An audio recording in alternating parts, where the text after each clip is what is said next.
Be the envy of the neighborhood. 860 KKAT, where the grass is always greener. Welcome to Gardening Utah. Here's composter and show hoster, Jana Francis. Welcome to Gardening Utah. I'm your host, Jana Francis. Every week here on Gardening Utah, we give you gardening inspiration and advice from experts across the state. We talk about vegetables, flowers, trees, shrubs, and of course, your lawn. Thank you for listening. I hope this show is something that you'll look forward to checking in with every week. Whether you're a beginner or an expert, Gardening Utah aims to inspire you and keep you in the know of what tasks you should be accomplishing in your yard and meet amazing, informative experts along the way.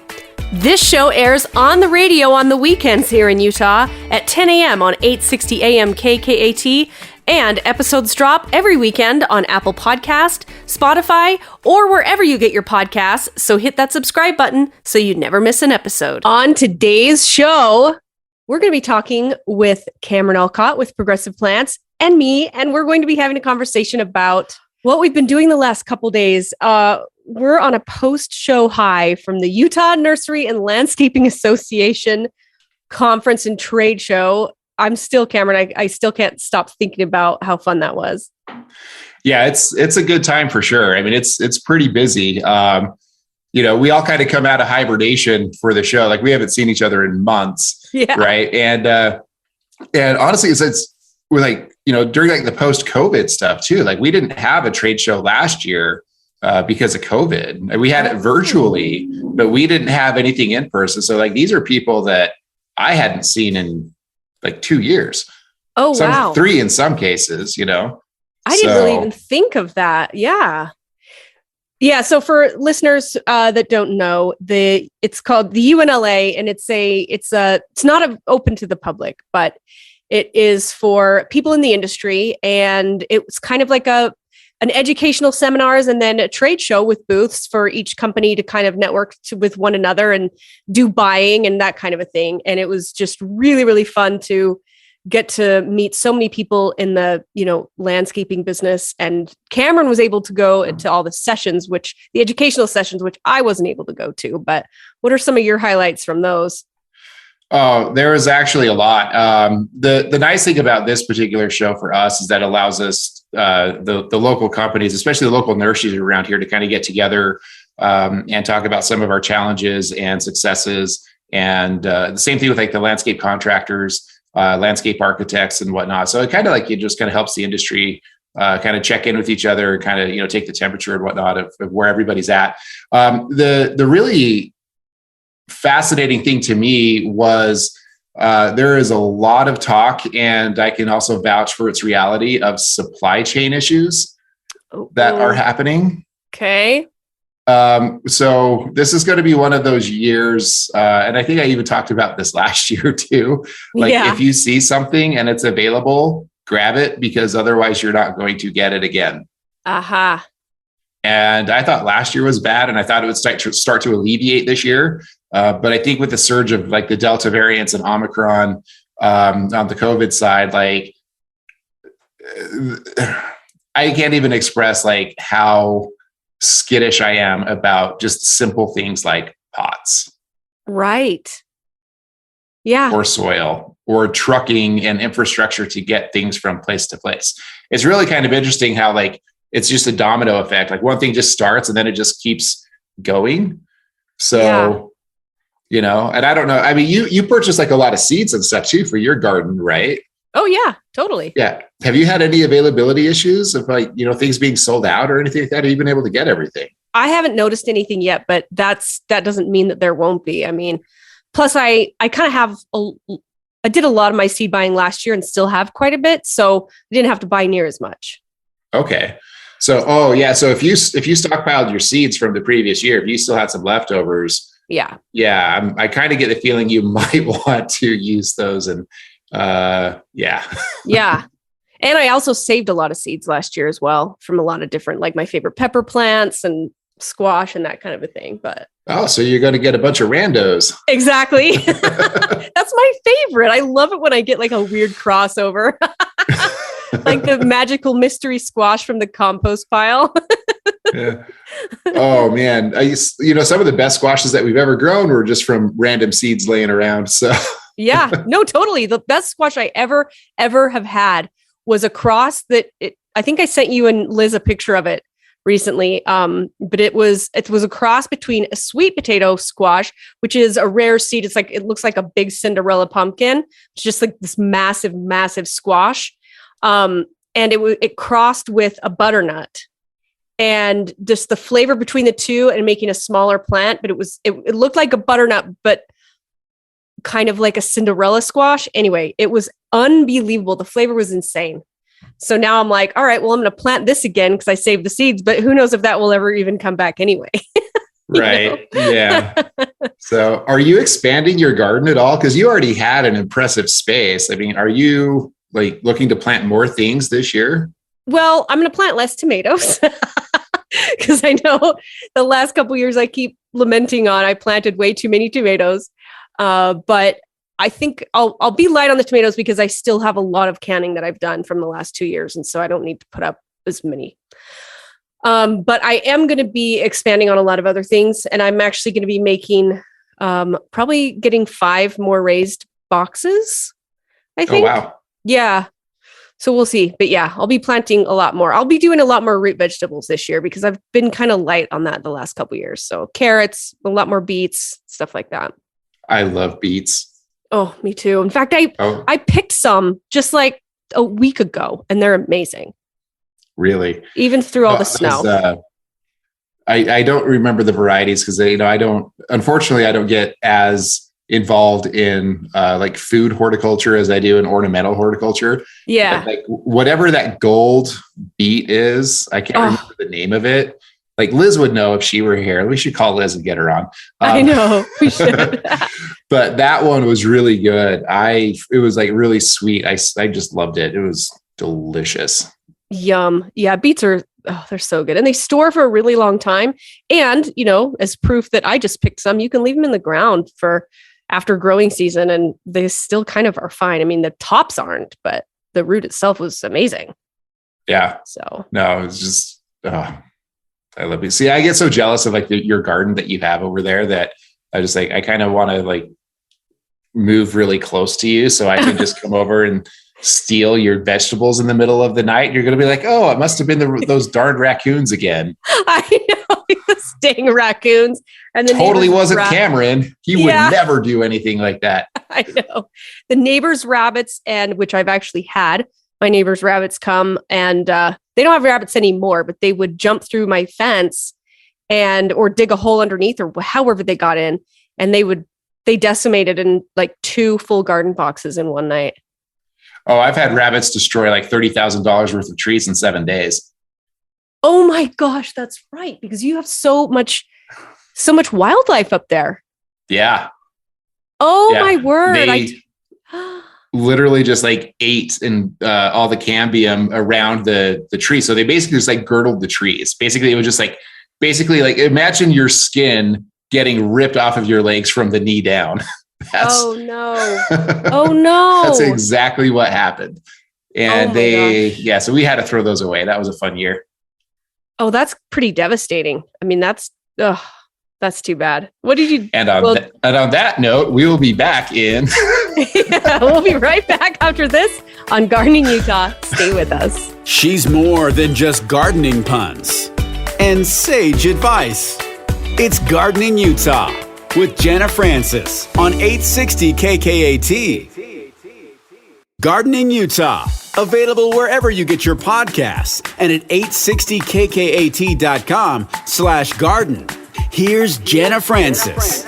Welcome back to Gardening Utah. I'm your host, Jana Francis, here with Cameron Alcott with Progressive Plants. We're talking about rabbits. Those rascally rabbits. So actually, I don't want to know. I was going to say, what did you do about the rabbits? But I kind of don't want to know. Honestly, it was a lesson in what preventative measures you should be taking with your garden, and how if you don't do prevention, you end up really paying for it later on. So the reason why like our rabbit infestation was actually really bad is like what we would do with like a lot of the plants that would die from disease or whatever someone had at the nursery. Because we have a fair not like a huge amount of scrap, but things die. I can't keep everything alive. Sure. And so we had like what we call like a tree graveyard that we just like dumped on like the west end of our nursery because we didn't have anything there. So we're just like, oh, that's a good place to kind of dump stuff. We'll kind of compost it, turn things, whatever. Right. What we didn't realize or didn't think about at the time was because of how everything was stacked on there, it just became a haven for rabbits to just live and breed. And it wasn't a very effective, it was a very effective domicile for the rabbits because the predators couldn't get in there. So I was literally like breeding my own future problems. Don't we all? So, and honestly, this is, I think, a really good lesson in garden hygiene, because if you are going to leave things in your yard, then that, like when tree go over pests, because we've had this, the talk before, like, do you rake up all your leaves? Do you clean up your garden? Do you compost it? Like what do you do with all of these things? And, that's the trade-off. You can try to keep things there and try to, save like the beneficials, but you're also preserving like the pests as well, because they overwinter like the same leaf matter, so it's going to be a trade-off. You can either try to be natural with it, or you can clean it up and have less issues a lot of times. But then again, sometimes if you keep it too clean, you don't have enough beneficial insects to take care of invading, non-beneficial insects. So, this is like, it's one of those things. It's like a personal choice of what you're going to do. I still have a tendency to clean things and try to keep everything as clean as possible because of my experiences here at the nursery. Yeah. But for your own garden, I've always been that way too with my own gardens, but so what do you usually do? Do you usually like compost stuff? Do you clean things up, make it all sterile, make it super easy to plant the next year? So we pretty much do like compost everything. I've got a couple different compost piles around the side of my guest house along the back, but my husband, I don't want to actually, he listens to this show. Maybe you're gonna out him. I know. You're going to out him. I know. He listens to the show, darn it. Eric, we love you. I know. So what he tends to do out by the river, he tends to that's where like large tree branches and other like large, mostly just tree branches of all kinds kind of go to die and never seem to get mulched in a reasonable amount of time. And I noticed the other day, though, that there was a whole family of quail that are like kind of hiding under there a lot during the day. And, when I don't have the cats out or the chickens out or something, the quail like come out from under there. And it's kind of like this hiding spot for birds. So I kind of am like, all right, it's unsightly, but it's definitely giving the birds a little hideaway, But that's really the only place that we have, kind of a problem. Well, what do you want to look at? Do you want to look at the branches or do you want to look at the birds? You wouldn't have the birds if you didn't have the branches. Just saying. I know that's true. That's true. So again, it's always trade-offs. It's, whatever you want to do. Yeah, totally. But yeah, so, all right, look, the show, I'm still buzzing about it. I just was looking at my badge here.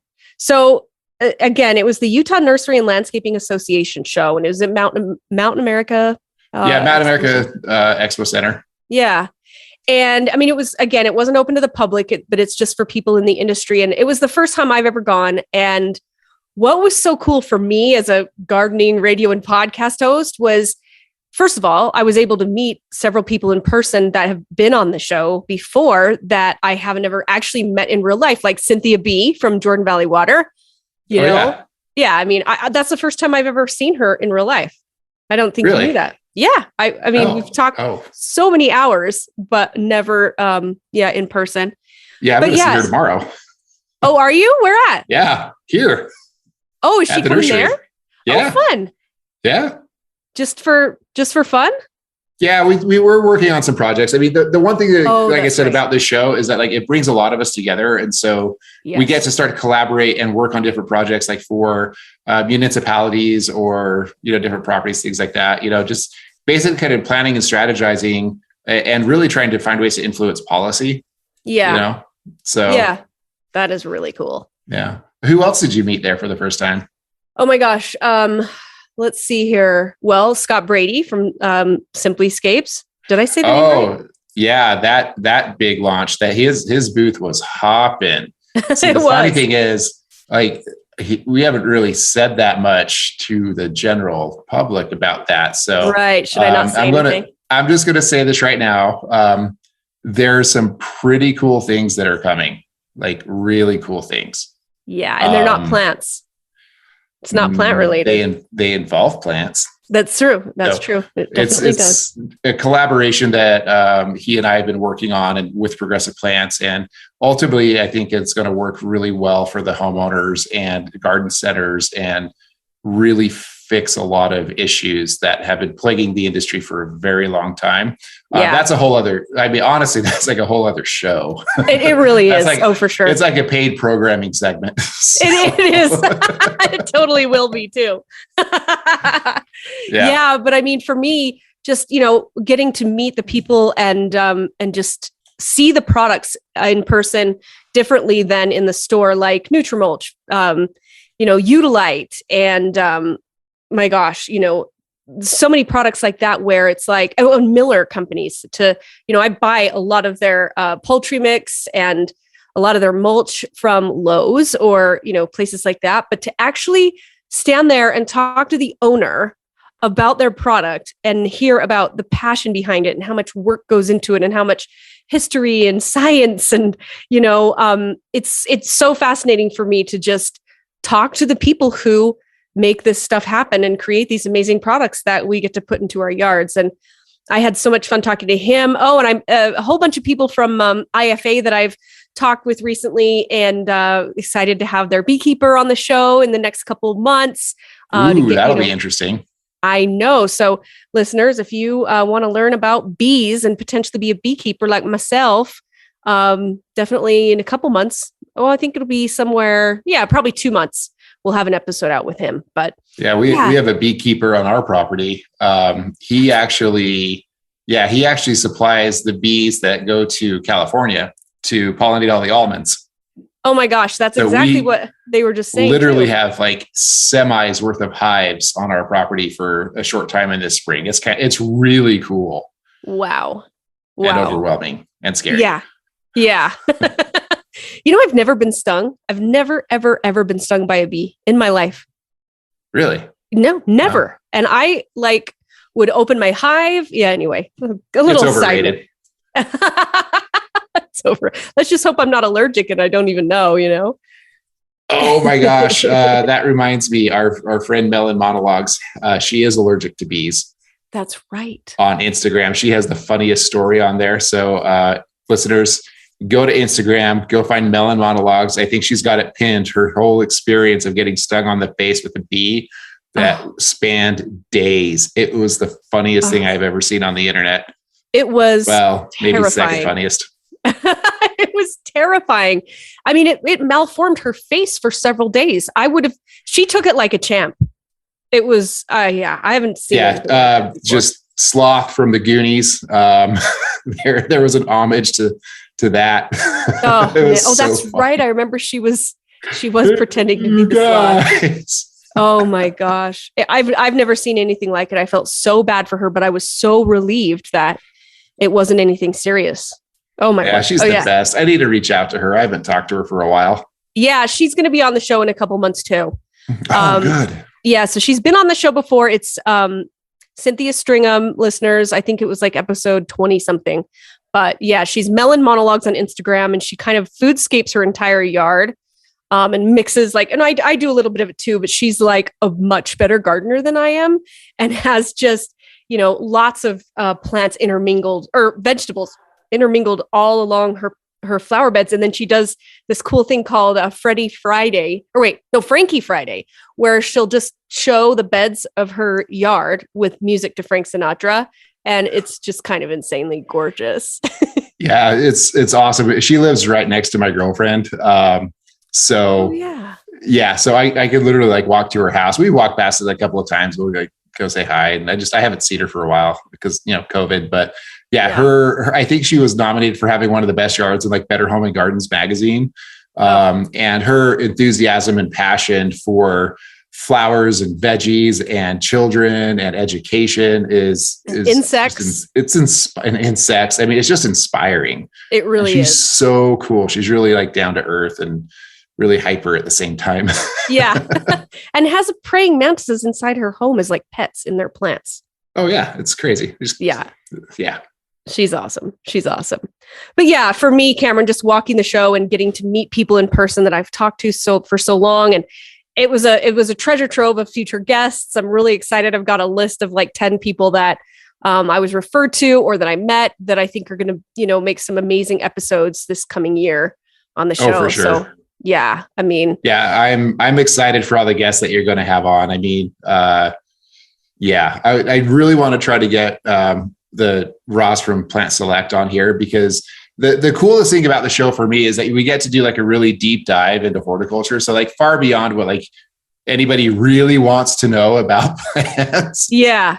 But what's coming, what's being bred, who's doing what and where. I mean, it's so much fun for me. And then I get to learn all this stuff, and then I get to share it with everybody else. To me, that's like what makes all of this worth it, is to kind of pass on all that information, like through the show or just through, people working through the nursery or, landscapers and whatever and stuff. So yeah, and I think that's something that makes you unique, though, because, I met so many incredibly smart people at this show that know so much about specific things, but some, not all. I mean, you're unique in that you take the time to educate. You really do, for no reason other than just to educate and help people make the right planting decisions and really, push the scientific element and, dispel myths. And, help people with plant selection that I found that, you're unique in that element, because not everyone that has similar knowledge is that interested in it. But yep, growing people are growing people. Love it. We'll be right back after this on Gardening Utah. Stay with us. 860 KKAT with Jana Francis and Gardening Utah, where it's always mulch time.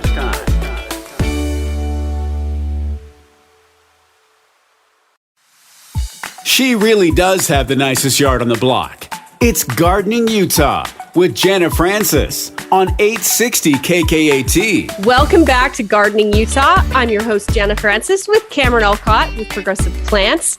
And we're kind of talking on the break about some of the things that Cameron learned in the educational sessions at the Utah Nursery and Landscape Association meetings. I wasn't able to attend those because #day job, but Cameron was. And I know that you mentioned you loved Charlie Hall's talk. Oh, yeah. Charlie was absolutely amazing. He's actually been an idol for me for several years. I first, kind of give you a little bit of background. He's an economist, right? But he grew up on a nursery.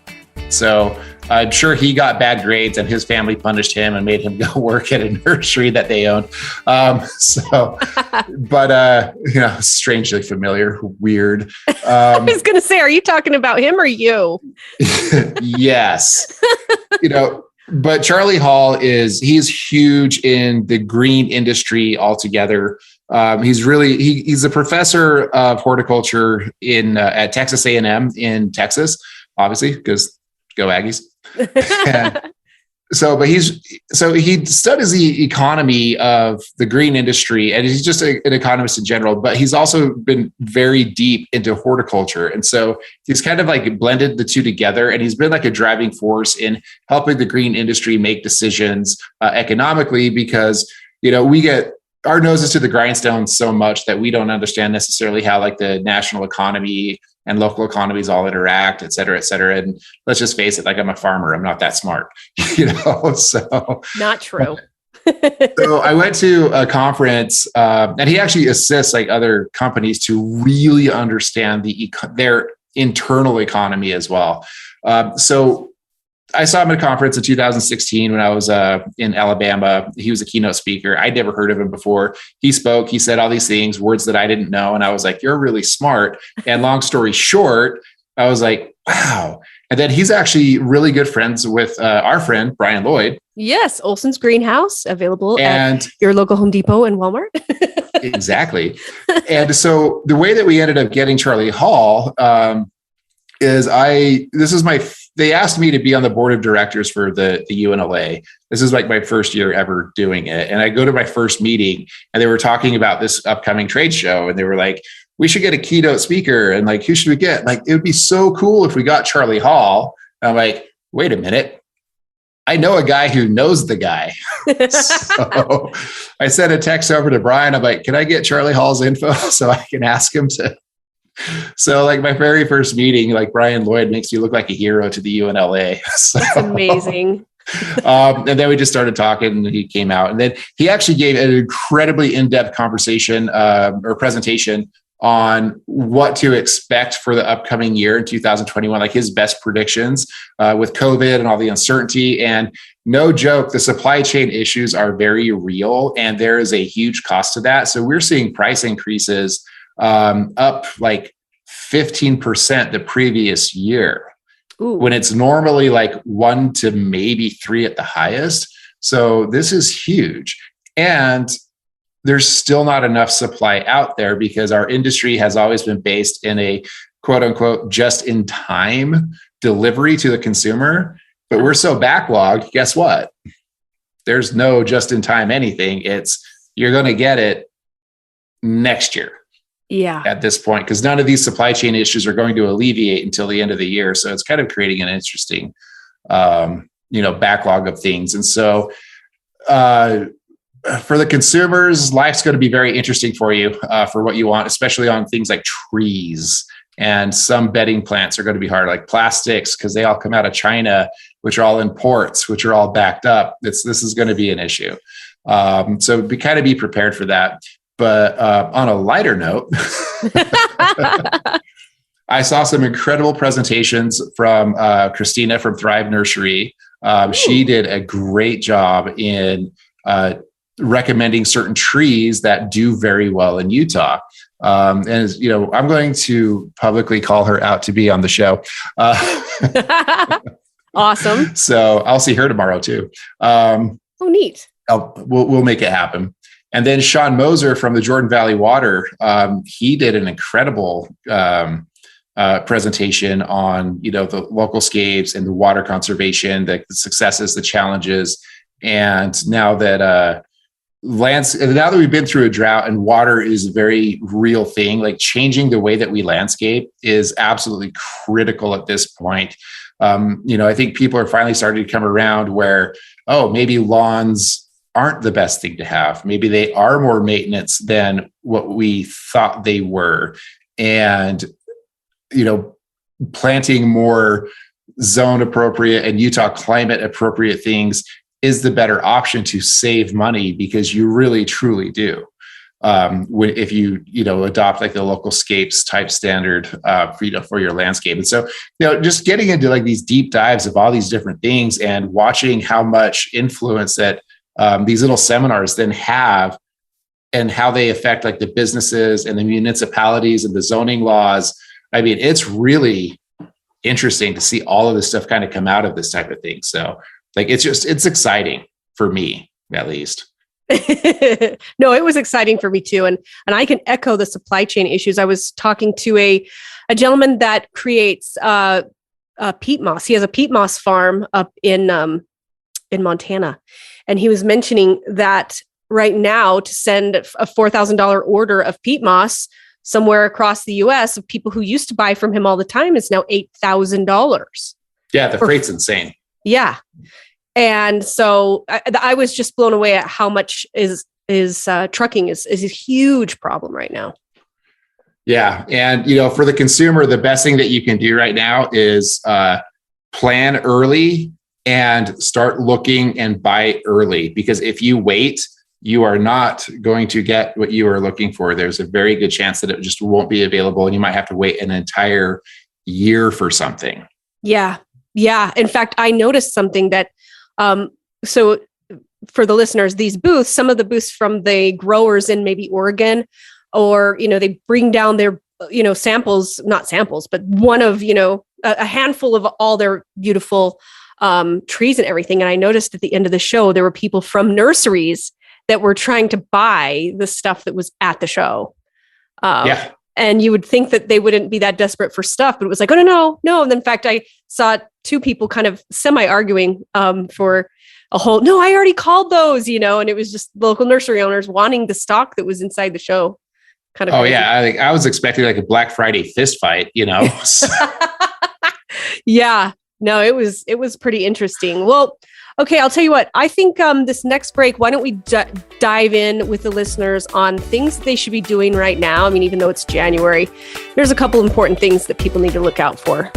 You bet.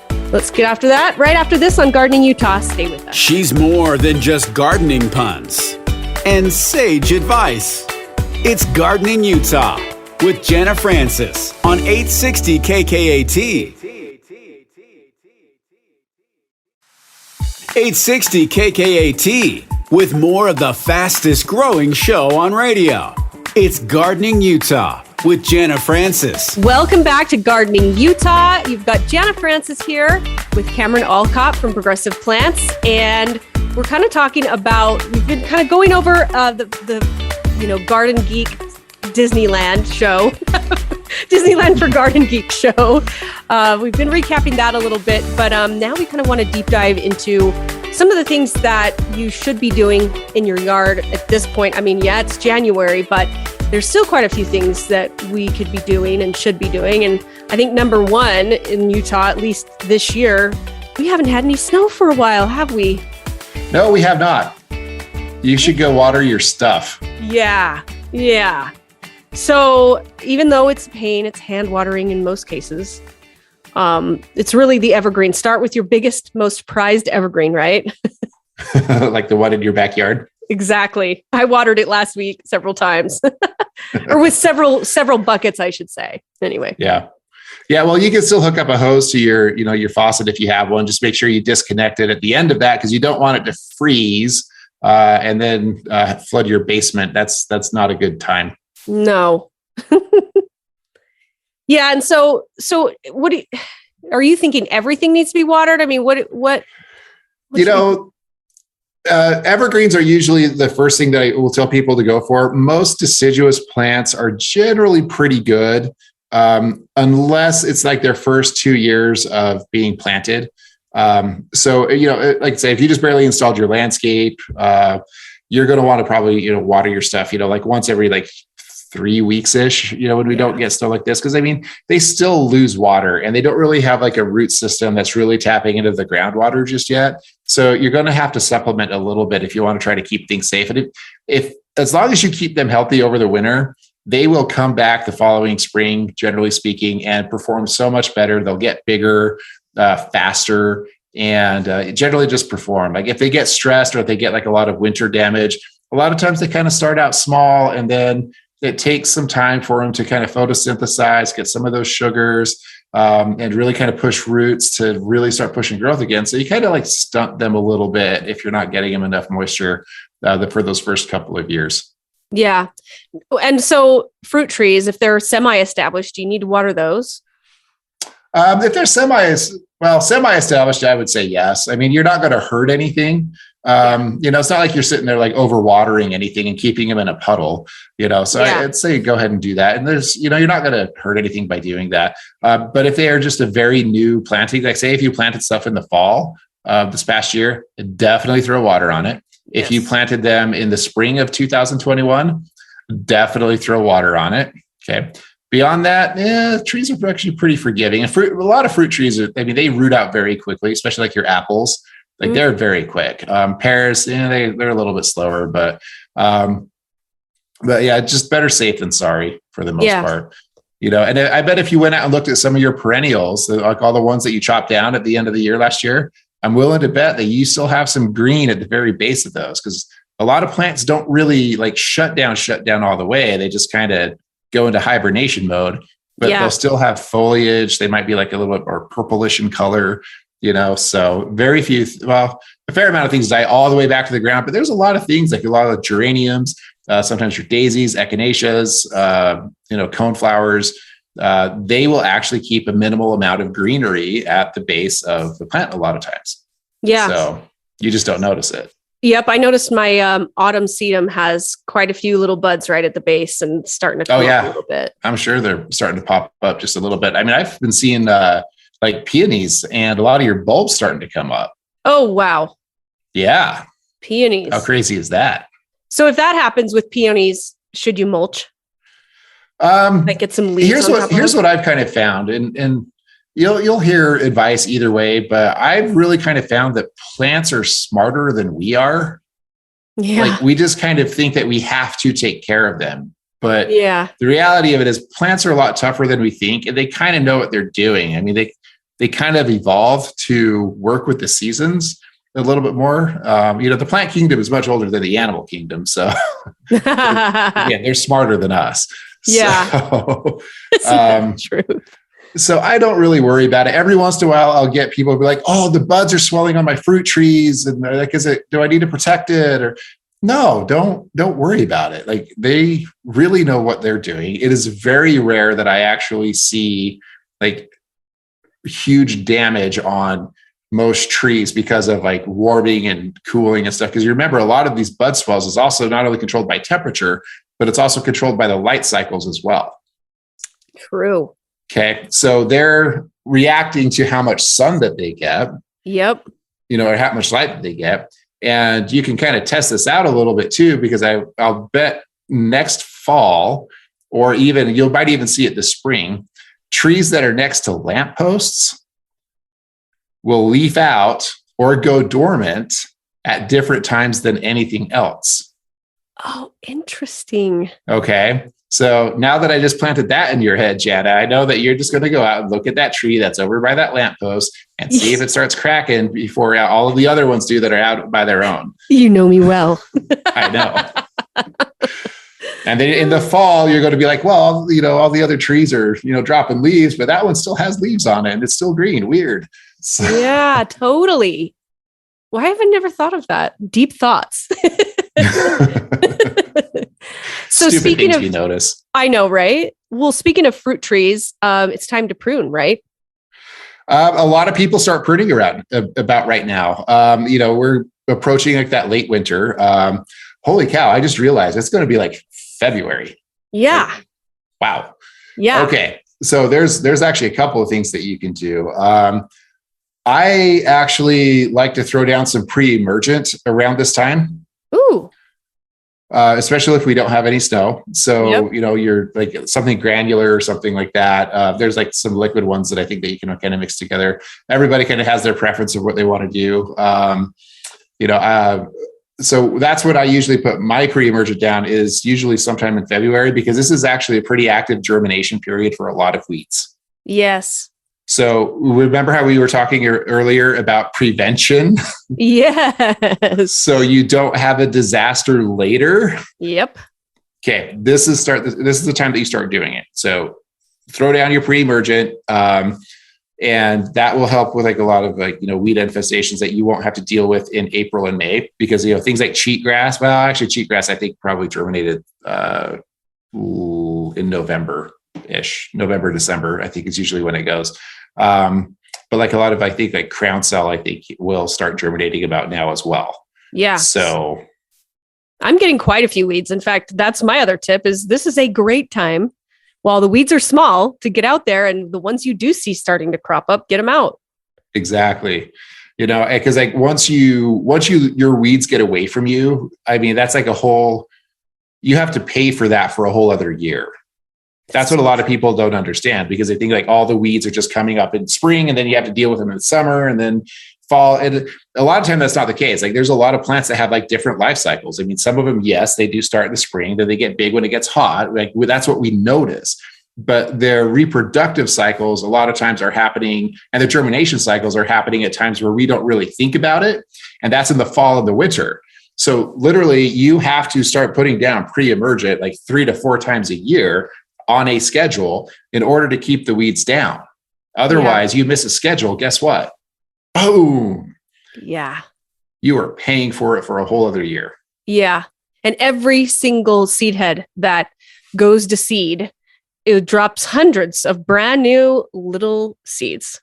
Oh, yeah. I mean, like like cheatgrass is one of the craziest things out there. I mean, and cheatgrass isn't even around for that long. Like it's more of like a cool season grass. It explodes and in the spring, and you see it everywhere. Goes to seed, drops all the seeds, and then it doesn't germinate until later in the season. So you almost forget about it, right? Because they're not really apparent in the heat of the summer through fall because it just kind of goes away. But then the next spring, it's everywhere and starts crowding everything out. Yeah. So it's hard to kind of deal with a little bit. So again, just prevention, good gardening habits are key. If you like to go with like the more organic approach, I mean, get out there, start pulling stuff. I mean, anytime that the ground's not frozen and you can pull the roots out, like go do it. It's a good time to do that type of thing if you're not into the chemical type stuff. So, and then just have to make sure that you keep on your mulch, do that 3 to 4 inches thick, with your mulch, and that will help keep the weeds down a lot, but you're still going to get some that kind of poke through a little bit. You just got to stay on it. It's a vigilance thing. It doesn't take very long when they're little. That's right. Easy to pull. Especially this time of year. I probably spent, most of my Sunday last week just out in the garden. It's surprising how much you can actually do this time of year, but of course, weather permitting, but we just haven't had any snow for a while. I'm really proud that I was able to maintain my girlfriend's yard with only like 5 hours of labor for myself this year. Really? Yeah. That's amazing. It's good to be the king. Says the king himself. No, really, it's about timing though. I mean, I know people say like, I want a low maintenance yard. I'm like, great. It doesn't matter so much what you plant. If you plant the wrong plant in the wrong place, you're going to have to do things like pruning and whatnot. So if you have like a 3 foot wide bed and you put a shrub in there that gets 8 feet wide, you're going to be pruning it. That's going to be maintenance. That's going to be yard work. So one, don't plant that plant something else that's appropriate for the space. But two, it's just like, again, it's just prevention, like for me, it was just schedule a pre-emergence. Maybe spot spraying a couple things here every once in a while, going out there and pulling the weeds while they're small, getting your mulch down. The pruning and all that type of stuff really doesn't take a whole lot of time, especially if you time it correctly. Get your spring pruning stuff done like early in the spring. Like now is a great time to start doing it. And then you don't have to touch it again until the following year. Yep. If you've done your fall cleanup, like not everybody likes to do this, but I do. I mean, I'll cut down all my perennials in the fall, so I don't have to deal with the mess in the spring. Cause I mean, they're all like slimy and weird and it just grosses me out. So I clean everything like in the fall, but so I don't have to do it in the spring. So like the labor that I have to put into it really isn't that bad. Yeah. Yeah. And then my girlfriend pays a kid to like, mow her lawn every, for like $20. So I put 5 hours into the yard and I don't have to do anything else. That's crazy. That is so ideal. This is why you have time to vacation and go to cool places. Well, I don't have time to take care of a yard. I mean, if you've been in the nursery business, like one, that's the last thing you want to do when you get home. But like two, like so true. It's a lot of work. I mean, 100-acre nursery is hard enough. Oh. It's like, and the funny thing is like yard work's almost even harder for me to deal with. Like it's just because it gets away from you. Yep. Well, and speaking of getting away from you, I can't believe the show's almost over, but what? I wanted really? to. I know. But listen, next week on Gardening Utah, we're going to have Mike Lawrence on the show, and he's going to be telling us what we should and shouldn't buy for our garden, what products to avoid, and what products are worth it. So thanks for being here. I want to be on that show with you. Okay, you can. Okay. We'll see you next week here on Gardening Utah. When you're ready to grow big or go home, make your neighbors green with envy. Get the Gardening in Utah podcast, Gardening Utah, available wherever you get your podcasts and at 860kkat.com/garden.